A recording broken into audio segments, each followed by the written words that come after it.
या रसूल अल्लाह, आपसे ज्यादा ब्यूटीफुल पर्सन मेरी आंखों ने देखा नहीं। या रसूल अल्लाह, आपसे ज्यादा good look, smart, handsome, genius धरती पे किसी माता ने आज तक जना नहीं। या रसूल अल्लाह, आप हर ऐब से पाक पैदा किए गए। या रसूल अल्लाह, आप वैसे पैदा किए गए गोया के जैसे आप चाह रहे थे। सल्लल्लाहु तआला अलैहि वसल्लम क्वेश्चन और in this palace named Alipur हसन बिन साबित, आपके शेर में दो दावे हैं। पहला दावा, आपकी आंखों ने नबी से ज्यादा खूबसूरत नहीं देखा। इट इज एक्सेप्टेबल चैलेंज, क्योंकि आपने देखा ही कितने लोगों, 1000, 2000, लाख, 2 लाख। लेकिन दूसरा दावा, रुए जमीन पर किसी माँ ने नबी से ज्यादा खूबसूरत बच्चा पैदा नहीं किया। आपका ये दावा जो है ये जरा क्रिटिकल है, ये काबिल गौर है कुफ्र व शिर्क के लिए, क्योंकि दुनिया के अंदर सिर्फ और सिर्फ सहाबी के मानने वाले नहीं हैं। आप एक सहाबी रसूल है, आपकी बात को हम बगैर मुतालबा दलील के मान भी ले तो दुनिया के अंदर कॉन्स्टिट्यूशन ऑफ डरबन भी है, कॉन्स्टिट्यूशन ऑफ लीबिया भी है, कॉन्स्टिट्यूशन ऑफ जजायर भी है, कॉन्स्टिट्यूशन ऑफ मुरितानिया भी है, कॉन्स्टिट्यूशन ऑफ जिबूती भी है, कॉन्स्टिट्यूशन ऑफ बहरैन भी है, कॉन्स्टिट्यूशन ऑफ इमारात भी है, कॉन्स्टिट्यूशन ऑफ अमेरिका भी है, कॉन्स्टिट्यूशन ऑफ इंडिया भी है, कॉन्स्टिट्यूशन ऑफ नेपाल भी है, कॉन्स्टिट्यूशन ऑफ ऑस्ट्रेलिया भी है, कॉन्स्टिट्यूशन ऑफ हॉलैंड भी है। 208 कंट्री के लोग, उसके सुप्रीम कोर्ट का जज अगर आपसे पूछ दे, did you see face of आदम अलैहिस्सलाम, replied no. Did you see face of मूसा अलैहिस्सलाम, replied no. Did you see face of सालेह अलैहिस्सलाम, replied no. Did you see face of जकरिया अलैहिस्सलाम, replied no. Did you see face of लूत अलैहिस्सलाम, replied no. Did you see face of Ibrahim alayhi salam? Replied no.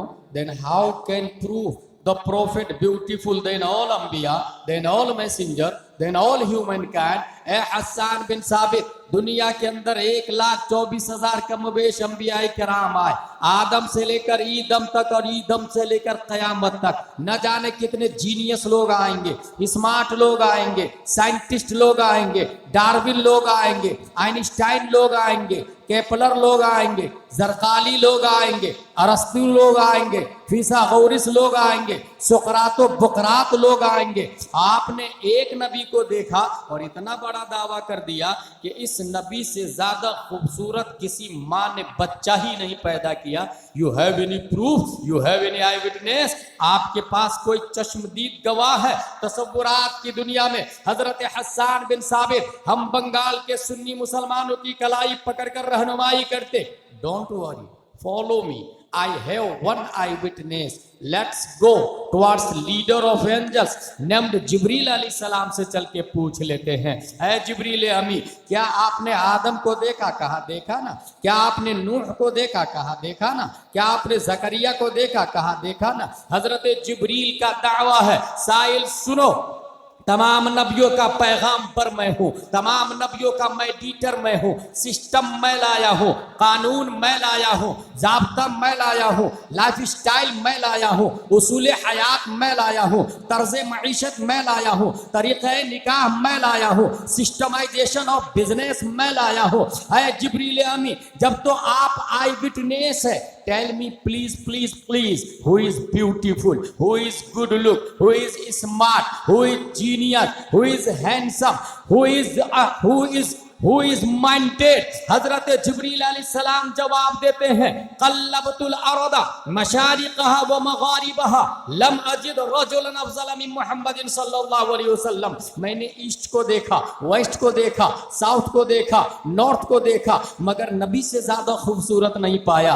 नबी से ज्यादा genius नहीं पाया, नबी से ज्यादा स्मार्ट नहीं पाया, नबी से ज्यादा माइंडेड नहीं पाया। ऐ जिब्रील अमी, आपकी बात में एक जगह मुझे काबिल इस्तिफसार पहलू नजर आ रहा है, वो ये कि आपने ईस्ट वेस्ट साउथ नॉर्थ को देखा, बात लॉजिकली है, मगर जमीन को उलट पलट करके क्यों देखा? क्या जमीन के नीचे पब्लिक रहती है? अगर हाँ तो ये आपने कभी बताया नहीं, नहीं किसी शरीयत में आया। फिर जमीन को उलट पलट करके देखने की क्या वजह है? जिब्रील अलैहिस्सलाम की तरफ से तसव्वुरात की दुनिया में जवाब होगा। ना कि साइल, इस सवाल का जवाब तुम्हें उस वक्त समझ में आएगा जब गूगल का जमाना होगा, ट्विटर का दौर होगा, यूट्यूब का धमाल होगा, फेसबुक में दुनिया मशगूल होगी, इंस्टाग्राम और टेलीग्राम से दुनिया बातें कर रही होगी, www.globalvillage.com में पूरी दुनिया सिमट गई होगी। हो सकता है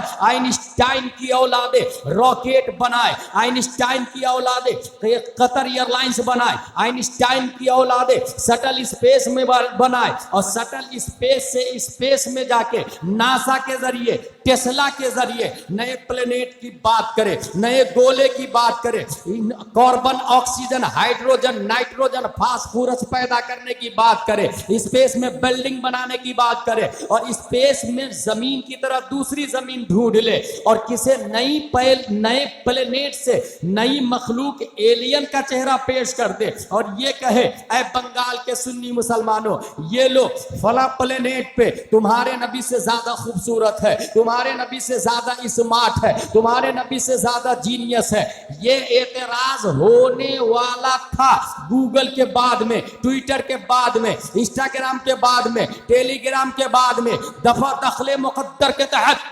1400 साल से भी पहले ताईरे सिदरा ने सिर्फ और सिर्फ जमीन को उलट पलट करके नहीं देखा, बल्कि कल्लबा युकल्लिबो तकलीबन से कल्लब तो फेले माजी मारूफ वाहिद मुतकल्लिम का सेगा बाबे तफईल का पावर बोलता है। मैंने सिर्फ जमीन को उलट पलट करके नहीं देखा है, मैंने मर्क्यूरी को भी देखा है, वीनस को देखा है, मार्स को देखा है, जुपिटर को देखा है, सैटर्न को देखा है, यूरेनस को देखा है, नेपटून को देखा है, प्लूटो को देखा है। न्यूटन आइंस्टाइन की औलादों ने जितने प्लेनेट को ढूंढा उसे भी देखा और जो ढूंढने वाले हैं उसे भी देखा, जो गोले हैं उसे भी देखा, जो गोले डिस्कवर्ड होने वाले हैं। हर प्लेनेट को, हर थाले को उलट पलट करके चीर फाड़ के ताईरे सिदरा ने देखा और उसके बाद जो जजमेंट दिया है उसकी तर्जमानी मेरा इमाम, अच्छे रजा, प्यारे रजा, आशिक रजा, फाजिल रजा, अल्लाह की रजा, सहाबा की रजा, अपने वक्त का इमाम आसम, अपने वक्त का इमाम मालिक, अपने वक्त का इमाम शाफई, अपने वक्त का इमाम अहमद बिन हंबल, 10 शव्वाल 1272 हिजरी 14 जून 1856 ईस्वी में तसर्रुफात की करवटें लेता हुआ तमाम साइंसदानों का बाप बनकर, वक्त का मुजद्दिद आजम बनकर बरेली की धरती पर इमाम अहमद रजा खान की शक्ल में पैदा होते हैं और इमाम अहमद रजा ने दुनिया की अदालत को आवाज दिया, अमेरिका वालों तुम भी सुनो, डरबन वालों तुम भी सुनो, लीबिया वालों तुम भी सुनो, हमारे नबी सबसे ज्यादा खूबसूरत है और चश्मदीद गवाह जिब्रील अलैहिस्सलाम आज भी जिंदा है। बरेली का कलंदर बोलता, यही बोले सिदरा वाले, चमने जहां के थाले सभी मैंने छान डाले तेरे पाए का नफा। कुरान अनचेंजेबल है, कुरान रसूलुल्लाह सल्लल्लाहु तआला अलैहि वसल्लम का मुअजिज़ा है। अच्छा, अब कुरान मुक़द्दस का एजाज आपने सुना तो कुरान के हुकूक भी सुन ले। कुरान मुक़द्दस हमारे सामने है। अच्छा, हमारे इमाम साहब तकरीर करते हैं कुरान में सब कुछ है कि नहीं है, सब लोग कहते हैं हाँ हाँ हाँ कुरान में सब कुछ। हर सवाल का जवाब है कि नहीं कुरान में? कुरान खुद बोलता मा फर्रतना फिल किताबि मिन शै, मैंने कुरान में किसी चीज को नहीं छोड़ा। कुरान खुद बोलता माले हादल किताब ला युगादिरु सगीरतन वला कबीरतन इल्ला यहसाहा। कुरान को क्या हो गया? न छोटी चीज को छोड़ती है, न बड़ी चीज को छोड़ती है। क्या हो गया कुरान को? नज़लना अलैकल किताब तिब्यानन लिकुल्लि शै, हर चीज का रोशन बयान कुरान मुक़द्दस के अंदर। मगर उसके बावजूद ये मालदा वाले, ये बंगाल वाले जब भाई भाई से लड़ते हैं तो कुरान के पास आने की बजाय कोर्ट में क्यों चले जाते हैं?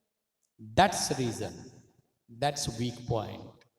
यहीं से हमारी कमजोरियां समझ में आती है। हमने कुरान को समझा ही नहीं। तो समझदार के पास जा रहे हैं ना, संविधान जो जानता उनके पास जा रहे हैं। तो इस्लामिक संविधान से बेहतर कोई संविधान नहीं हो सकता है। तो कुरान शरीफ और अहले कुरान अहले इल्म की बारगाह में जाना चाहिए। ये जो तबाही जो आ रही है ना, उसके जिम्मेदार हम हैं।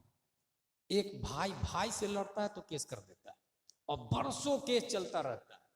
मियाँ बीवी में इख्तिलाफ हुआ, अच्छा तूने मुझे तलाक दिया, अब भी तुझे मजा चखाती हूँ, कोर्ट कर दी, केस कर दिया।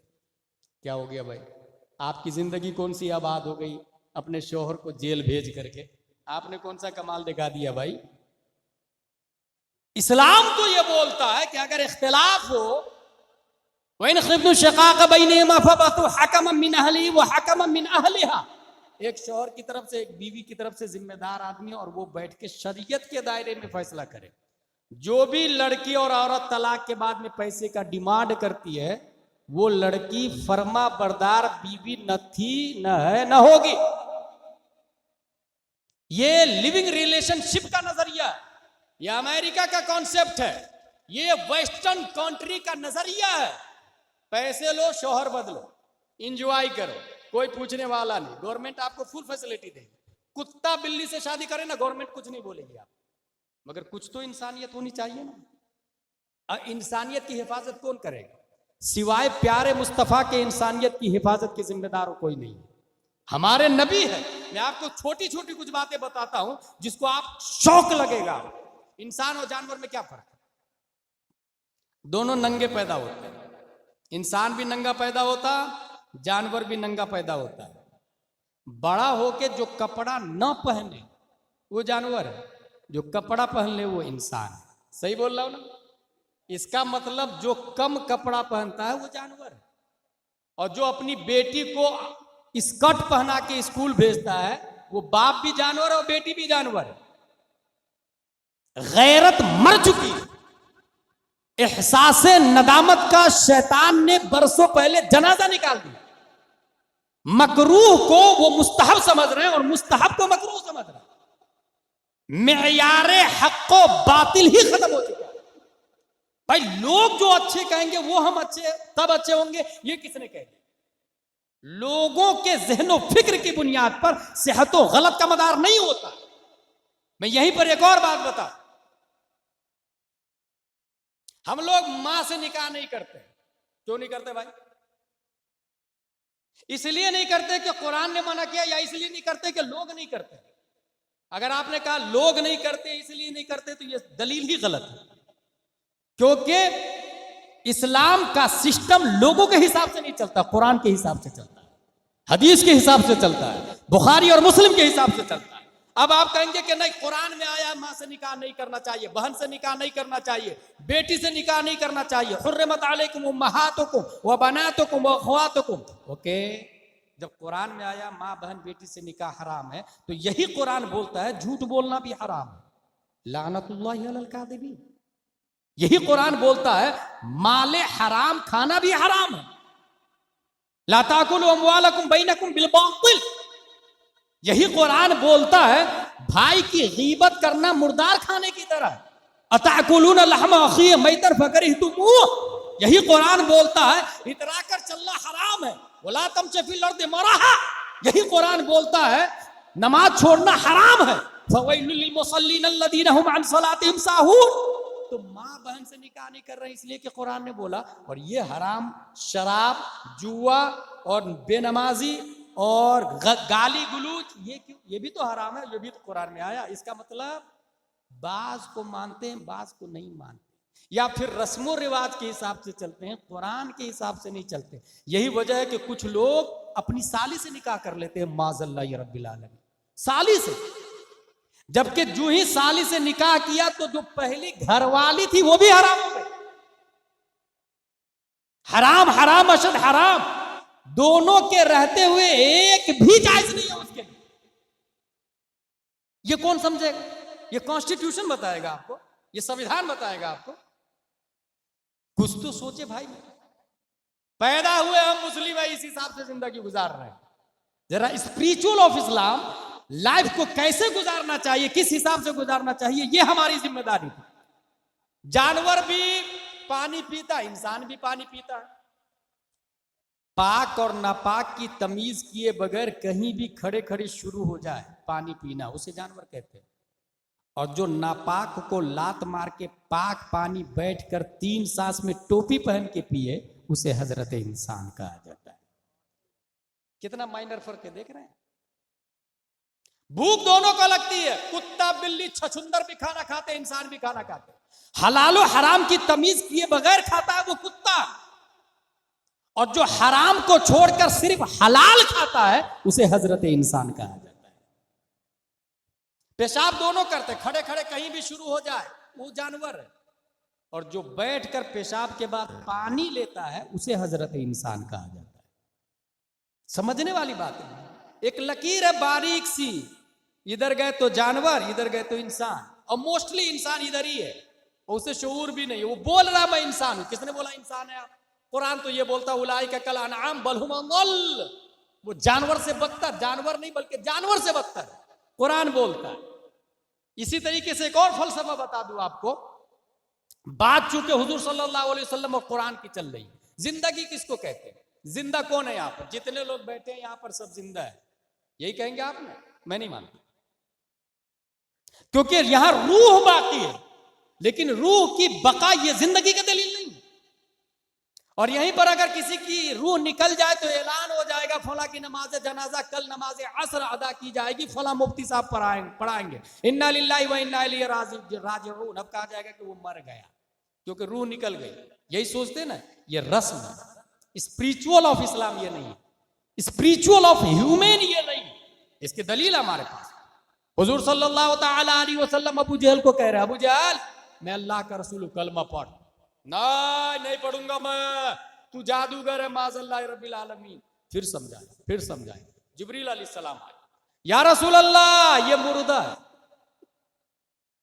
शुड बी नोट है, अब मन का ना मैत, ये मुर्दा। अबू जहल के बदन में रूह बाकी है। अबू जहल is walking, Islam said he is dead. अबू जहल his eyes are watching, Islam said he is dead. His hands are catching, Islam said he is dead. His feet are walking, Islam said he is dead. His heart is beating, Islam said he is dead. बीवी बच्चे वाला है, रूह बाकी है, मगर इस्लाम बोलना कि ये मुर्दा है। इसका मतलब क्या हुआ? यहां पर जितने लोग हैं वो जिंदा है, इसकी कोई दलील नहीं। और रूह बाकी है, इसकी दलील है, मगर वो जिंदा है, इसकी कोई दलील नहीं। क्योंकि अबू जहल के बदन में रूह बाकी थी, मगर इस्लाम ने जीते जी कहा नहीं ये मुर्दा है। फिर जिंदा किसको कहते हैं भाई? 1 हिजरी, 2 हिजरी, 3 हिजरी, 4, 5, 6, 7, 8, 9, 10, 20, 30, 40, 50, 60, 61 हिजरी में हजरत अली असगर के हल्क को तीर पार कर गया, इस्लाम बोलता है जिंदा है। हजरत जुहैर बिन कीन की रूह मलकुल मौत निकाल के ले गए, इस्लाम बोलता है जिंदा है। हजरत अब्बास शहीद हो गए, इस्लाम बोलता है जिंदा है। हजरत अली अकबर जा चुके, इस्लाम बोलता है जिंदा है। हजरत हुर इंतकाल कर गए, इस्लाम बोलता है जिंदा है। इमाम हुसैन बदन करबला में, सर दमिश्क में, और इस्लाम बोलता है वला तक़ूलू लिमन युक़्तलू फी सबीलिल्लाहि अमवात। हमने पूछा ए अबू जहल तू जीते जी मर कैसे गया? ए करबला वाले आका, मरने के बाद भी आप जिंदा कैसे हैं? मिजाज अबू जहल ने जवाब दिया, अदावत मुस्तफा ने मुझे जीने नहीं दिया। करबला वाले हुसैन बोले, मोहब्बत मुस्तफा ने मुझे कभी मरने नहीं दिया। नारे तकबीर, नारे रिसालत। हजरत अल्लामा गुलाम जिलानी अजहरी, हजरत अल्लामा गुलाम जिलानी अजहरी, जामिया कादरिया मजहरुल उलूम, मसलक आला हजरत, उलमाए अहले सुन्नत, नारे तकबीर, नारे रिसालत, हक है हुजूर। इसलिए मेरे भाई, जिंदगी नाम रूह की बका का नहीं है। मोहब्बत Mustafa, connectivity of the profit Mustafa सल्लल्लाहु तआला अलैहि वसल्लम, that is true life. Quran, इसके 5 हुकूक है। अभी क्या होता है, कुछ लोगों को देखा मैंने शादी में भी कुरान गिफ्ट करते हैं। वाह यार भाई, क्यों गिफ्ट किया भाई आपने कुरान शादी में? आपकी बेटी को पढ़ाया। ऐसे ही माँ का इंतकाल हुआ, हजरत 40 कुरान की पेटियां मेरी माँ की रूह के इसाले सवाब के लिए मस्जिदों में डलवा दीजिए ना। कहां लिखा भाई, किसने बोला? अब मस्जिद में पेटियां गई, होता क्या है वो देखिए। एक मस्जिद में जब पेटी गई तो आप कितने दिन पेटी को जाके पढ़े? दूसरे की पेटियां तो रखी रहती है मस्जिद में, पारे रखे रहते हैं मस्जिद में, आप कितने दिन जाके पढ़े? दूसरे ने अपनी माँ के नाम से दिया पारे तो आपने नहीं पढ़ा, तो आप जब अपनी माँ के नाम से देंगे तो दूसरा क्यों पढ़ेगा? बेवकूफ है दुनिया क्या? टीट फॉर टैट, जैसी करनी वैसी भरनी, कमा तदीनु तो दान। दूसरे की माँ के नाम से आप नहीं पढ़ेंगे तो आपकी माँ के नाम से कौन पढ़ेगा? इसलिए धीरे धीरे पेटी पे पेटी, पेटी पे पेटी। मुअज्जिन फिर मसला पूछता, मुफ्ती साहब 50 पेटियां है, पारे बोसीदा हो गए, दफन कर दो? बोले हाँ दफन कर दो। गई पेटी कब्रिस्तान। क्यों गई कब्रिस्तान? क्योंकि हम खुद मुफ्ती बन के पेटी भेज दिए थे कि माँ को सवाब मिलेगा। मुफ्ती खुद बन गए, फैसला खुद कर लिया। पेटी देने से पहले मुफ्ती साहब से पूछे, जामिया कादरिया में आए, हजरत माँ के इसाले सवाब के लिए क्या दूं? अब मुफ्ती साहब बोलेंगे माँ के इसाले सवाब के लिए आप नूरानी तालीम दे दें, आप अनवार शरीयत दे दें, आप नहमीर और शरे जामी दे दें, मीज़ानो मुनशरिफ दे दें।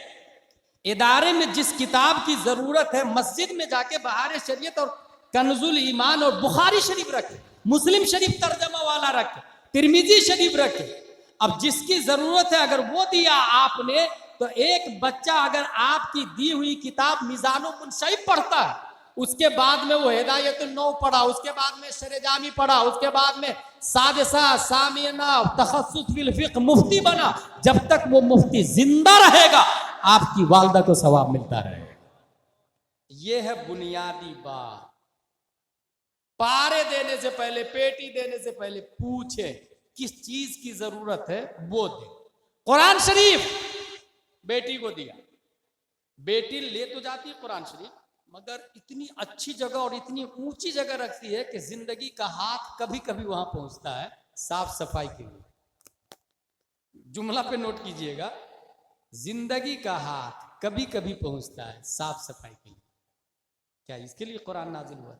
कुरान के दरअसल 5 हुकूक है, सबके हुकूक होते हैं दुनिया में, ऐसी कुरान के हुकूक है। मेरी तकरीर अब खत्म होने जा रही है, 5 हुकूक सुन ले। नंबर 1, तस्दीक, कुरान को माने। कैसा माने कुरान को? कि ये अल्लाह की आखिरी किताब है और हर आयत को माने। किसी ने एक आयत का भी इनकार किया, गया काम से।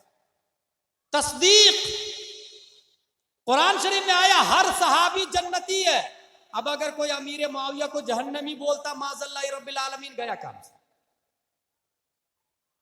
सहाबी जितने हैं सबके सब जन्नती है। और कुछ डुप्लीकेट मौलाई लोग लॉलीपॉप दे करके गुमराह कर रहे हैं सुन्नियों कि ना हम अली वाले, अली वाले भाई, ओरिजिनल अली वाले हम हैं, मसलक आला हजरत वाले। क्योंकि हजरत अली रज़ियल्लाहु ताला अन्हु की ताकत और कुव्वत हमने बताई दुनिया के सामने। वहाबी देवबंदी तो तबाह बर्बाद कर रहे थे इस्लाम के सिस्टमाइजेशन को, ऑर्गेनाइजेशन को, स्ट्रक्चर को, मगर बरेली के कलंदर इमाम इश्क मोहब्बत ने बताया, शेर शमशीर जन शाह खैबर शिकन पर तबे दस्ते कुदरत पे लाखों सलाम। ओरिजिनल हजरत अली के मानने वाले हम लोग हैं, मगर इसका हरगिज मतलब नहीं कि अमीर मुआविया जहन्नमी माज़ल्लाहि रब्बिल आलमीन। अमीर मुआविया सहाबी रसूल है, वो सरदार है, हमारे सर के ताज है। और जितने सहाबा है सब के सब सर के ताज है। किसी एक की भी तौहीन की माज़ल्लाह तो उसका ईमान खत्म, गया काम से, तबाह बर्बाद हो जाएगा। तो कुरान शरीफ की हर आयत को मान। तस्दीक, अगर गरगरा के वक्त भी कोई पूछे कि ये कुरान की आयत है तुम मानते हो? बोले हाँ मानता हूं। तस्दीक, कुरान की हर आयत की तस्दीक मैं करता हूं। पहला हक कुरान का, ये कुरान का हक अदा करें। पहला हक क्या है? तस्दीक। दूसरा हक कुरान का है तालीम, पढ़े कुरान मुकद्दस को पढ़ना। अगर कोई शख्स कुरान शरीफ घर में लाया और कुरान को मानता पढ़ता नहीं है तो कुरान का हक नहीं अदा किया। अच्छा, बहुत सारे लोग कहते हैं हजरत मुझे पढ़ना नहीं आता, तो उंगली फेर लूं ऐसे ऐसे ऐसे ऐसे ऐसे ऐसे ऐसे ऐसे। किसी जमाने में किसी ने कह दिया ये सवाब का काम है, तो वो सिस्टम बना लिया, और कुछ लोग मसला भी बताने लगे कि हाँ ऐसे ऐसे कर लो ना सवाब मिलेगा। कहां लिखा भाई? वो एक्सेप्शनल केस है। वो जो शख्स पढ़ना नहीं जानता है उस पर फर्ज है कि पढ़े, लाजिम है कि पढ़े। यही बेटा अपने बाप के लिए 40वां में 40,000 रुपया खर्चा करता। बल्कि कुछ लोग लंदन में रहते हैं ना, तो फिर ये करते हैं कि 5 लाख रुपए का 40वां, 5 गांव के लोग आके खाना खाएंगे, 5 गांव के लोग आके खाना खाएंगे। चल भाई, खाना खिलाना क्या है? बहुत बुनियादी बात बताने जा रहा हूं कि रस्म रिवाज में कैसे उलझे। इस्लाम में 5 डज है, 5 डजंट है। डज में सबसे हाई क्वालिटी है फर्ज, उसके नीचे वाजिब, उसके नीचे सुन्नत मुअक्कदा, उसके नीचे गैर मुअक्कदा, सबसे नीचे मुस्तहब। ये खाना खिलाना क्या है? 40वां का खाना खिलाना ये फर्ज में आता, वाजिब में, सुन्नत मुअक्कदा, गैर मुअक्कदा या मुस्तहब। इसके अपोजिट में 5 चीजें हैं। सबसे ऊपर हराम, उसके नीचे मकरूह तहरीमी, उसके नीचे इसात, उसके नीचे मकरूह तंजीह, उसके नीचे खिलाफ औला।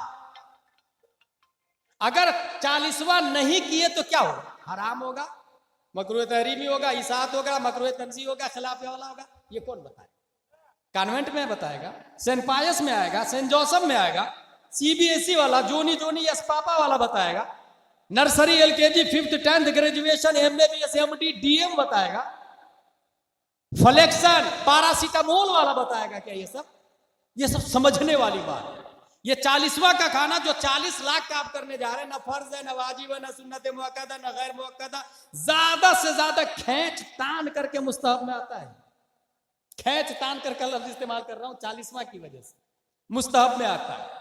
अच्छा, कुछ लोग को ये हो गया है कि ना खाना खिलाना बहुत बड़ा सवाब का काम है, क्योंकि बुखारी शरीफ में आया अफजलुल इस्लाम अन युतइम अत्ताम, खाना खिलाना बहुत सवाब का काम है और अफजल इस्लाम है। भाई साहब, जिस जमाने में ये हदीस नबी ने कही थी, उस जमाने में खुद नबी के यहां 3-3 दिन चूल्हा नहीं जलता था। इस पे कभी रोना नहीं आता? 3-3 दिन चूल्हा नहीं जलता था।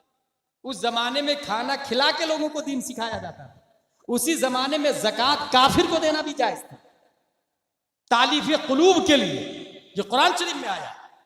लेकिन इस वक्त कौन ऐसा घर है जो भूखा है? अगर भूखा है तो यकीनन खाना खिलाना उसका सवाब का काम है, और बहुत सवाब का काम है। मगर आप 40वां में उस भूखे को ढूंढ कर लेकर लाते हैं क्या आप 40वां में उस झोपड़पट्टी में रहने वाले को दावत देते हैं जो 2 दिन से खाना जिसके घर में नहीं बना है? इसी को कहते हैं रस्म रिवाज में जाना। स्पिरिचुअल ऑफ इस्लाम का जनाजा निकाल दिया, सिस्टम पे नहीं चल रहे, ओरिजिनल इस्लाम को नहीं देख रहे। यकीनन खाना खिलाना सवाब का काम है, फर्ज, वाजिब, सुन्नत मुअक्कदा, गैर मुअक्कदा, मुस्तहब। खेस तान के 40 लाख का 40वां मुस्तहब में आता है। मैं उन 40वां करने वाले बेटे से कहूंगा कि अगर थोड़ी बहुत भी इस्लाम की सूझबूझ है तो बाप को मरने से पहले 40वां, बाप का 40वां मरने से पहले, और अच्छा 40वां जो मुस्तहब भी नहीं होगा बल्कि सुन्नत से भी ऊपर, मुअक्कदा से भी ऊपर, वाजिब से भी ऊपर, फर्ज तरीके से 40वां करो। उसका तरीका लो, मैं बता रहा हूं, हमारे उलमा बताया है, उलमा ने सिखाया और पढ़ाया हमको। और वो फर्ज 40वां इस तरह है कि माँ बाप से बात करें। और जामिया कादरिया में आया, हजरत एक तालिब इल्म को दीजिए जो 1 घंटा हमें रोजाना घर पर दे। मेरी माँ को भी अरबी उर्दू पढ़ाए, मेरे बाप को भी अरबी उर्दू पढ़ाए, और उस 1 घंटे की कीमत होगी 10,000 रुपये महीना। 10,000 रुपये महीना से 12 महीने का कितने हुआ? 1,20,000 रुपया। 1 साल के अंदर आपकी माँ, आपके वालिद साहब अरबी उर्दू दोनों लिखना पढ़ना दोनों सीख जाएंगे। और माँ बाप को अरबी उर्दू दोनों लिखना पढ़ना सिखाना ये फराइज में दाखिल है, जरूरियात दीन ये फराइज में दाखिल है। अब ये जो 40वां 1,20,000 का हुआ, उस 40 लाख के 40वां से अफजल और आला है, क्योंकि वो मुस्तहब है, ये फर्ज है। अगर इस कंडीशन में आपकी मां मर गई, आपके वालिद साहब मर गए, तो हदीस की किताबों में आता, पढ़ते पढ़ते जो मर जाता है अल्लाह तबारक व तआला उसे शहीदों में शामिल फरमा दे। That is spiritual of Islam. तालीम, कुरान का हक अदा करे। दूसरा हक क्या कुरान का? तालीम, पढ़े पढ़े, बुढ़ापे तक भी पढ़े, पढ़ने की कोई कैद नहीं होती है। हुजूर सल्लल्लाहु ताला अलैहि वसल्लम के बाद जिब्रील अलैहिस्सलाम आया, या रसूल अल्लाह, फला सहाबी का इंतकाल होने वाला है। नबी ने सहाबी को बुलाया, आपका इंतकाल होने वाला है। अच्छा, अपने लोग को कोई कह दे तुम मरने वाले हो। कैंसर पेशेंट आधे से ज्यादा इसलिए बीमार है और नहीं जी पाते हैं तो उसको पता है मैं मरने वाला है। लेकिन जो मर्दे मोमिन होता है वो मौत का इस्तिकबाल करता और इंतजार करता है। ये ऐसे ही है जैसे पिंजरा में अगर चूहा बंद हो और बाहर बिल्ली हो, तो कोई चूहा निकलना चाहेगा? क्योंकि उसे पता बिल्ली खा जाएगी। लेकिन अगर अंदर कोई शेर हो तो फिर तो वो इंतजार ही करेगा ना कि कब मैं पिंजरा तोड़ के बाहर निकलूं, क्योंकि उसे किसी का खौफ नहीं होता है। जो शख्स नबी की मोहब्बत में अपने वजूद को फना कर देता है, वो अपने आप में दुनिया में शेर हो जाता है, शेर हो जाता है, शेर। बल्कि मैं ये कह दूं, जो कुत्ता वली से प्यार करता है वो शेर पे भारी हो जाता है, तो जो इंसान नबी से प्यार करे वो कितना बड़ा शेर दिल हो जाएगा। इसी की तरफ आला हजरत ने इशारा किया, शेर को खतरे में लाता नहीं कुत्ता तेरा, इस चीज की तरफ। अच्छा, यहाँ एक और बात याद आ गई हजरत, आप ही मेरी तकरीर तवज्जो से सुन रहे हैं। वो बात यह है, असहाबे कहफ के बारे में आपने अपनी मस्जिद में सुना हो। ये मैं मस्जिद का जिक्र इसलिए हर जगह करता हूं कि जो शख्स अपने इमाम साहब की तकरीर सुनता है वो इंसान अपग्रेड है, वो अच्छा है, उसके ईमान की हिफाजत होती है। क्योंकि आपके इमाम साहब मुझसे अच्छी तकरीर करते हैं, मुझे माकूल नजराना दे के बुला लेते हैं, तकरीर सुन के आप लोग चले जाते हैं। मगर जुमा में हर जुमा नई तकरीर करने वाले इमाम साहब को लोग नमाज के बाद में 100 रुपये का मुसाफा करने को तैयार नहीं होता। तकरीर सुनने भी लोग, तकरीर खत्म हो जाती है, अरबी वाला खुतबा शुरू होता है ना, तब जाते हैं और अरबी वाला खुतबा समझते नहीं। अरबी वाला खुतबा भी तकरीर ही है, खुतबा का मतलब ही तकरीर होता है। इसलिए तकरीर में पहले जाया करें। और अगर आप ये कहेंगे मेरे इमाम साहब आपकी तरह तकरीर नहीं करते हैं, ये मोस्टली सवाल आएगा ना, मेरे इमाम साहब तो है ठीक है, मगर तकरीर आपकी तरह नहीं होती है, तो उसकी वजह ये नहीं है कि वो इमाम साहब तकरीर मेरी तरह नहीं करते। वजह यह है कि आप 10,000 से ज्यादा निकाल नहीं पाते हैं। आप तनख्वाह देते हैं 11,000, 15,000 किसी मस्जिद में, बल्कि किसी मस्जिद में हाफिज को रखते हैं ताकि वो मसला भी नहीं बयान करे। क्योंकि मसला बयान करेंगे तो ये कहेंगे शराब पीना हराम है, और मुतवल्ली का कारोबार ही शराब का है, सिक्योरिटी का कारोबार ही जुआ का है, सट्टा का है, हराम खोरी और हरामकारी का कारोबार है। इसलिए मौलाना को रखना ही नहीं, हाफिज को रखना। भाई साहब, आईना न देखने से चेहरे का दाग खत्म नहीं होता है, आईना न देखने से चेहरे का दाग नहीं खत्म होता है। इसलिए मैं ये कहता हूं कि अगर मस्जिद आपने 50 करोड़ की बनाई है, ये भी हो रहा है, मुझे एक मस्जिद बनानी है, मस्जिद का नाम है आला हजरत मस्जिद, कौन देगा पैसा? हजरत, मेरी तरफ से पूरी मस्जिद की ईंट, ओके, हाजी खालिद साहब पूरी मस्जिद की ईंट। हजरत, मेरी तरफ से पूरा सरिया, ओके, नेक्स्ट। चंद सालों में 5 करोड़ की मस्जिद तैयार हो गई। अब बारी आ रही है कि भाई इमाम साहब गुलाम जिलानी अजहरी से भी अच्छा आलिम रखना है। तनख्वाह होगी 25,000 रुपये महीना, 12 लोग खड़े हो जाए और 12 लोग, साल में एक बार नंबर आएगा, साल में एक बार नारा लगा दे, बता रहे हैं। नारे तकबीर, नारे रिसालत, नारे रिसालत।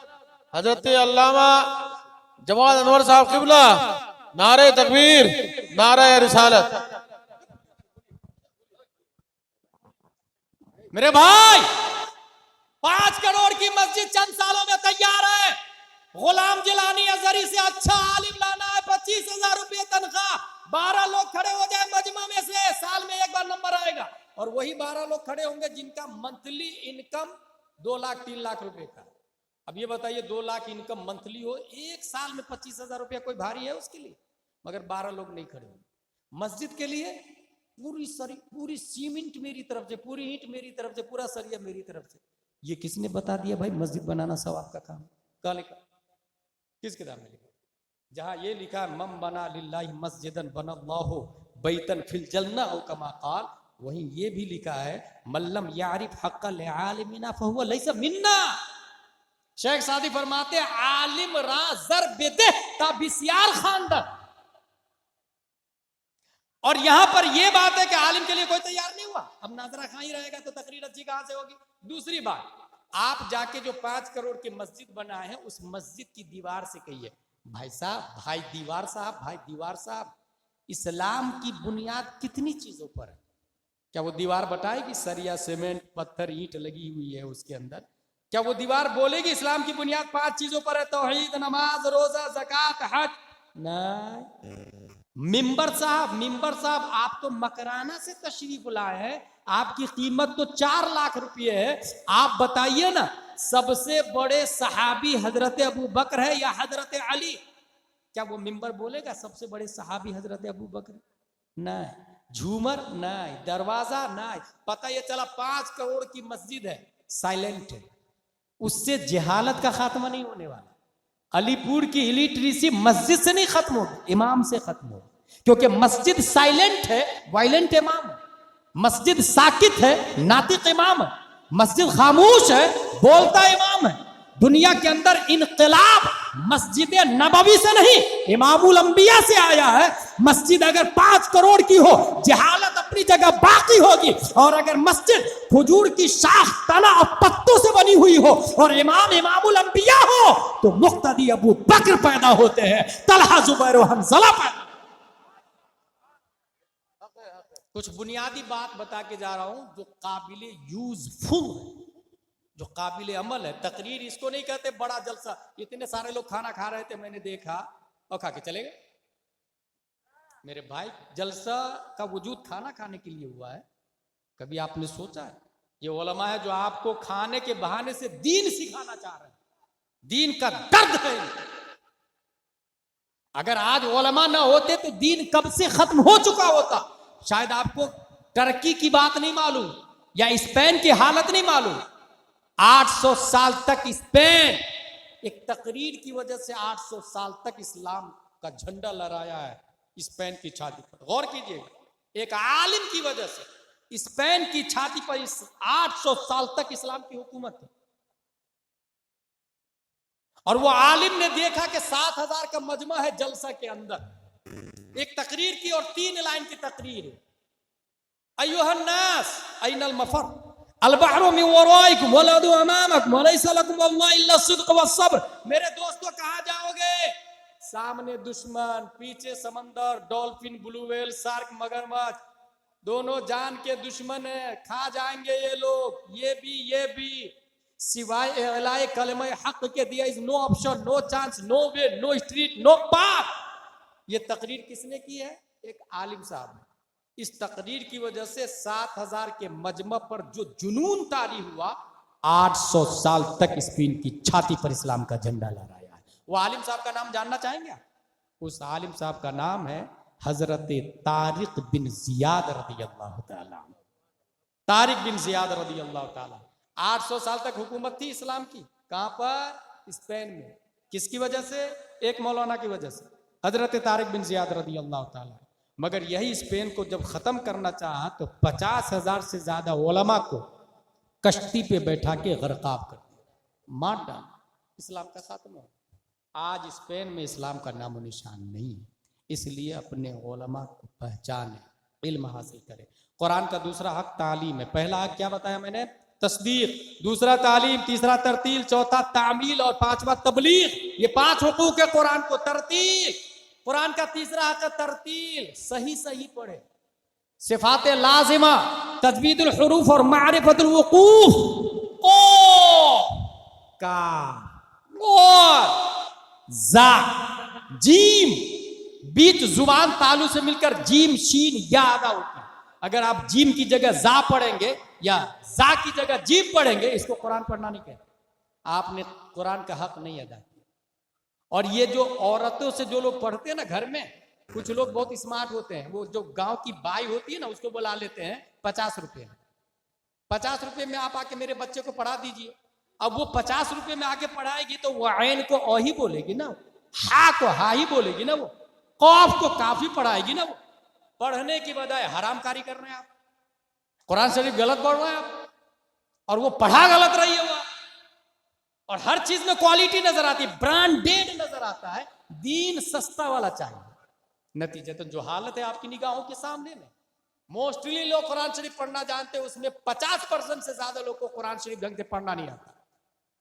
जर जुबान तालू से मिलकर कौफ अदा होता है, दोनों होठ मिलाकर बा मीम कुछ खुला रहकर वाव अदा होता है। कौन बताएगा? ये बाई बताएगी 50 रुपए वाली। इसलिए समझे, जरा सिस्टम को समझे। अच्छा, मैं खंडवा की बात कर रहा हूं, क्योंकि मैं खंडवा में बहुत साल रहा हूं और तकरीबन पूरे भारत का वही हाल है, इसलिए मैं फिर एक बात बताऊं। मुझे एक आदमी बुलाया, हजरत मेरी माँ का तीजा है तो जरा फातिहा करने के लिए आ जाइए ना। मैं गया, फातिहा करने गया तो उसने एक लिस्ट दिया, उसमें लिखा था 40 कुरान, 5 लाख कलेमे, 10,000 सूरह यासीन। मैंने कहा भाई ये किसने पढ़ा? बोले वो मैं खरीद के लाया। अबे ये खरीदा हुआ तो बख्शवा रहा, ला हौला वला कुव्वत है। कितने में खरीदा? बोले 250 में खरीदा। मैंने कहा जिसने बेचा उसने पढ़ा कब? वो जिंदगी भर तो बेच रहा, तो पढ़ेगा कब वो? और जब पढ़ेगा तो अपने लिए पढ़ेगा कि तेरे लिए पढ़ेगा? और एक कुरान शरीफ पढ़ने में इतना टाइम लगता है, वो 40 कुरान तेरे को 250 में दे दिया। मैंने कहा मैं तो इसको नहीं बख्शूंगा, मैं 4 बार चारों कुल पढ़ूंगा, 3 बार कुल अल्लाह पढ़ूंगा और उसी को बख्शूंगा। और वो सच है, और उस सच पर हमारा अल्लाह कादिर है कि तुम्हारी मां को जन्नत अता फरमा। मगर ये झूठ मैं नहीं करूंगा। मैंने पेपर वापस कर दिया। वो भी बहुत बड़ा बेईमान था, फातिहा नहीं करवाया उससे। बोले दूसरा मौलाना लाऊंगा, लाया दूसरा मौलाना। ये हंसने वाली नहीं, रोने वाली बात है। जुर्म को जो फरोग दे रहे हैं ना हम लोग, ये रोने वाली बात। दूसरा मौलाना लाया, उसको फातिहा के बदले भी 250 दिया, और वो 250 वाला 40 कुरान भी बख्श दिया उसने। भाई दुनिया को बेवकूफ बना सकते, कोई अल्लाह को बेवकूफ बना सकता क्या? अल्लाह नहीं जानता है कि ये 40 कुरान जो लिखा हुआ है वो सिर्फ लिखा हुआ है, पढ़ा हुआ नहीं है। ये रस्म रिवाज इसी को कहते हैं। इसलिए सही सही पढ़ना ये जरूरी है, और जितने पढ़े उतने ही बख्शे। अच्छा, कुछ लोग एडवांस में भी बख्शवा लेते हैं। 15 पारे पढ़ लिए, 15 पढ़ने वाला हूं, बख्श दीजिए पूरा कुरान। वाह यार, कल जिंदा रहोगे कि नहीं पता है नहीं, और पूरा कुरान बख्शवा दिया। ये बहुत फैक्ट पे तकरीर करने जा रहा हूं, जो हालात है हमारी निगाहों के सामने वो बताने जा रहा हूं। इसलिए कुरान के 5 हुकूक है, तस्दीक, तालीम, तरतीब, और चौथा हुकूक है तामील। लिमा तक़ूलून मा ला तफ़अलून, अमल करना। कुरान शरीफ में जो आया है उसे अमल करना। इल्म चंदा के बेशतर खानी, चू अमल दर तो नीस्त नादानी, न मुहक्किक बुअद न दानिशमंद, के 4 पाई बरू किताबे चंद, आतही मगजरा चे इल्मो खबर, के बरू हेजू मस्त या दफ्तर। अगर पूरा कुरान पढ़ते हैं आप, समझते भी हैं आप, पढ़ना समझना दोनों आता है, और अमल नहीं करते हैं, तो आप में और गधे में ज्यादा डिफरेंट नहीं है।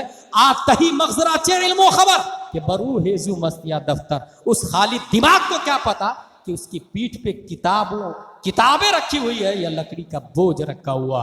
इसलिए चौथा हक है तामील, अमल करना। 5वां हुकूक कुरान का है तबलीग, बल्लिगु अन्नी वलो आया। है लोगों, मेरी तरफ से जो बातें पहुंची वो दूसरों तक पहुंचाओ। ये निज़ाम इस्लाम है, ये कॉन्स्टिट्यूशन ऑफ इस्लाम है, ये कुरान और साहिब कुरान है। कुरान अल्लाह की आखिरी किताब है। ये चैट GPT भी बोल रहा है।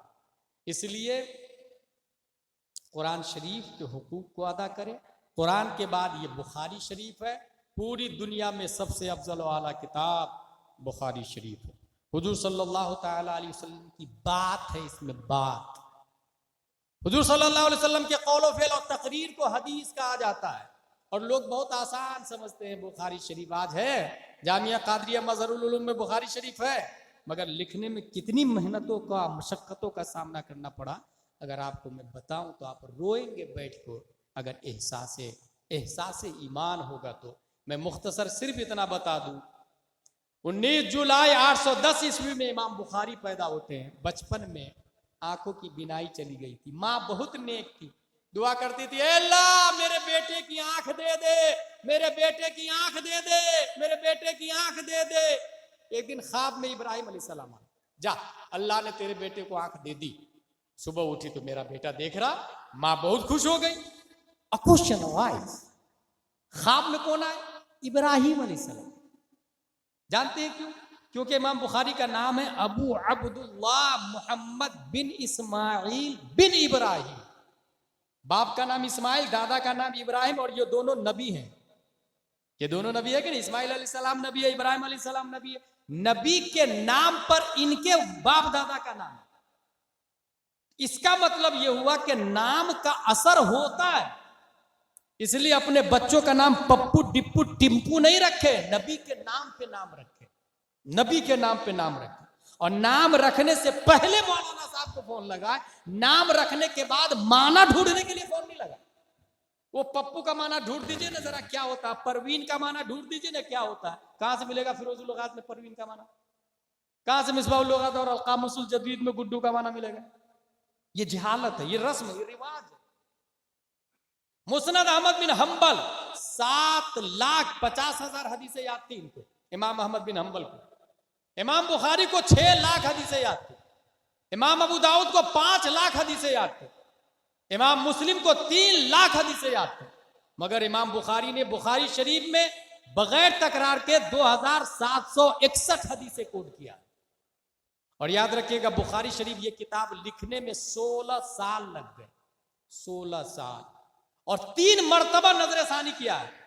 पहली मर्तबा तो सफर और हजर में, और दूसरी मर्तबा खाना काबा में गुस्ल करके 2 रकात नफल नमाज पढ़ के तबवीब करते थे। इस हदीस को इस बाब में, इस हदीस को इस बाब में, इस हदीस को इस बाब में। और तीसरी मर्तबा मस्जिद नबवी रौजा और मिंबर मुस्तफा के दरमियान बैठ कर तब ये किताब हमारी नजरों के सामने में है। आज हमारे जामिया कादरिया में खत्म कादरिया भी आज हुआ, मेरे तो खत्म बुखारी भी। अल्लाह का लाख लाख शुक्र है। ये बुखारी शरीफ की एक हदीस शरीफ बता दूं मैं आपको, वो हमारे उलमा के बारे में है। अन अबी हुरैरा रदियल्लाहु अन्हु नबी सल्लल्लाहु अलैहि वसल्लम क़ाल कानत बनु इस्राईल तसूहुमुल अंबिया कुल्लमा हलक नबियुन खलफहु नबियुन व इन्नहु ला नबिय्य बअदी व सयकूनु खलफा फयक्तुरून क़ालू फमादा तअमुरुना या रसूलल्लाह क़ाल फू बिबैअतिल अव्वल फल अव्वल। यह हदीस शरीफ, इस हदीस शरीफ का मतलब यह है कि माजी में नबी के बाद दूसरे नबी आते थे, मगर हमारे नबी के बाद कोई नबी नहीं आया। फिर क्या होगा भाई, दीन का निजाम कैसे चलेगा? फरमाया हमारे नाइब होंगे, हमारे खुलफा होंगे, और अल उलमा वरसतुल अंबिया होंगे। फिर क्या करना है? बोले जिससे मुरीद होना, जिससे बैत होना, जिस आलिम दीन से। मैं आलिम दीन इसलिए बोल रहा हूं कि जो आलिम नहीं है वो पीर हो ही नहीं सकता। वो लॉलीपॉप दे रहा, फिर झुनझुना बेच रहा हो आप लोगों के साथ। आप पीर होने के लिए आलिम होना जरूरी है। तो वो खलीफा जो आलिम है, अगर बैत हो जाए तो उनकी फरमा बरदारी मजबूती से करे, मजबूती से करे। यह हदीस तीसरी बार जब इसको तबवीब नजरसानी की गई, कहां लिखा गया? मस्जिद नबवी रोज़ा मुस्तफ़ा और मिंबर मुस्तफ़ा के बीच में बैठ के। इसीलिए इमाम बुखारी ने ख्वाब में देखा कि हुजूर सल्लल्लाहु अलैहि वसल्लम के दाढ़ी मुबारक पर डस्ट है, तो वो साफ कर रहे, साफ कर रहे। ताबीर पूछा तो बताया कि सही और गलत हदीस में, ज़ईफ और मौजू हदीस के साथ साथ मौजू हदीसों से आपने सही हदीस को अलग किया है। ये चेहरे मुस्तफ़ा को निखारने से ताबीर किया है। ये निखारना है चेहरे मुस्तफ़ा को। कौन सी जगह पर लिखी गई? आखिरी बार नजरसानी फिर से सुन ले एक बार। इस बुखारी शरीफ पर हमारा ईमान है। रोज़े मुस्तफ़ा और मिंबर मुस्तफ़ा के बीच में ये जगह कौन सी है जानते हैं?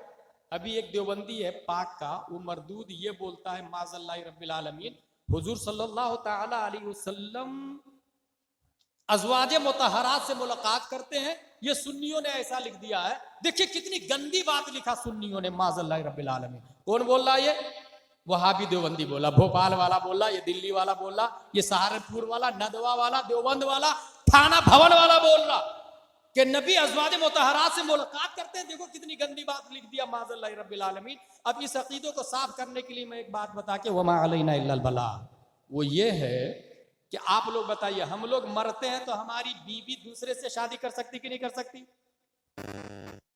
फिर से सुने सवाल, हम लोग मरते हैं तो हमारी बीवी दूसरे से शादी कर सकती कि नहीं कर सकती?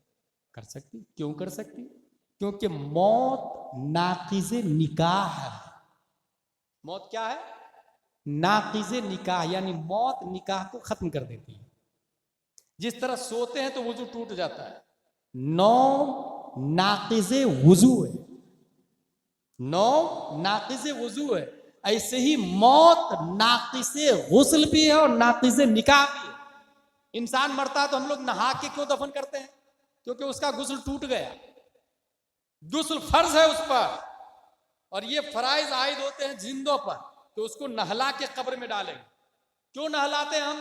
क्योंकि गुस्ल टूट गया मरने से। मरने से गुस्ल टूटता है और निकाह भी टूटता है। याद रखिएगा आप लोग, मरने से गुस्ल भी टूट जाता है और निकाह भी टूट जाता है। इसलिए हमारी बीवी दूसरी शादी कर सकती और हमको नहलाया जाएगा। लेकिन हुजूर सल्लल्लाहु ताला अलैहि वसल्लम की जो अज़वाजे मुतहरात है, उनका निकाह इंतकाल के बाद में हराम हराम अशद हराम। अज़वाजे मुतहरात, नबी की बीवियां अज़वाजे मुतहरात दूसरा निकाह नहीं कर सकती। क्यों नहीं कर सकती भाई? इसलिए नहीं कर सकती कि हम मरते हैं, वो जिंदा है। हम मरते हैं, हमारी मौत नाक़िज़े निकाह है, मगर हमारे नबी हमारी तरह नहीं मरे। इसलिए हमारे नबी का विसाल होना यह नाक़िज़े निकाह नहीं है। निकाह में अज़वाजे मुतहरात बाकी है, और जब निकाह में बाकी अज़वाजे मुतहरात, तो आप लोग ये बताइए, मरने के बाद जन्नती मर्दों को हूर मिलेगी कि नहीं मिलेगी? तो हूर के साथ में रहना क्या ये गलत बात है? हूर के साथ में रहना गलत बात है क्या? गलत बात बिल्कुल नहीं है। जन्नत में हूर के साथ में रहना ये शान की बात है, ये गौसे आजम की शान है, ये ख्वाजा की शान है, ये सहाबा की शान है, ये अंबिया की शान है, ये औलिया उलमा की शान है। जन्नत में जाना ही ये औलिया की शान और अंबिया की शान है। तो जन्नत में हूर के साथ में रहना ये शान की बात है, ऐब की बात नहीं। जन्नत में याद रखिएगा। अब मुस्तफा का सेंटेंस सुने, हमारे नबी इरशाद फरमाते हैं, ये बुखारी शरीफ के अंदर आया, बैना मिंबरी व रौज़ती, बैना मिंबरी व बैना हुजरती व कब्री रौज़तुम मिन रियासिल जन्नह, मा बैना बैती व मिंबरी रौज़तुम मिन रियासिल जन्नह। मेरे घर और मेरे मिंबर के दरमियान जो जगह है वो जन्नत है, जन्नत। पता ये चला, दुनिया वाले बाद में जन्नत में जाएंगे, हमारे नबी जहां दफन है वो आज ही जन्नत है, जन्नत। और जन्नत में अज़वाज के साथ और हूस के साथ में रहना ये ऐब नहीं, बल्कि ये शान की बात है।